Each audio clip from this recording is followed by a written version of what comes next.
السلام عليكم ورحمة الله وبركاته، ورجعنا لكم في فيديو جديد هيتكلم على مباراة منتخب الجزائر الشقيق ومنتخب نيجيريا. ان شاء الله اتمنى الفوز لمنتخب الجزائر. بس قبل ما نبدأ الفيديو ما تنساش تصلي على النبي عليه افضل الصلاة والسلام، وما تنساش تدعمنا بلايك ورايك في كومنت، وطبعا هنسيب لكم الاهداف في اول كومنت مثبت. بسبب بعض الحاجات اللي حصلت الفترة اللي فاتت كنا بنحط الاهداف في الفيديوهات، بس الفترة دي هنحط الأهداف في أول كومنت مثبت. فما تنساش تدعمنا.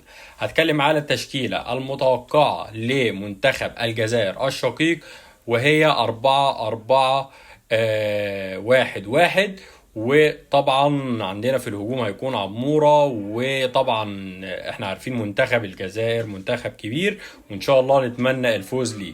عندنا التشكيلة المتوقعة لمنتخب نيجيريا، وهي 4-2-3-1. واتوقع الفوز في الشوط الاول لمنتخب الجزائر بنسبة 99% 1-0، وبنسبة 90% ممكن ينتهي 2، بس بنسبة كبيرة هينتهي 1-0 لمنتخب الجزائر. انت كمان تقدر تكتب لي في الكومنتات بتوقع الفوز لمنتخب الجزائر ولا لمنتخب نيجيريا، وصاحب التوقع الصحيح هنعلن عنه في الفيديو اللي جاي.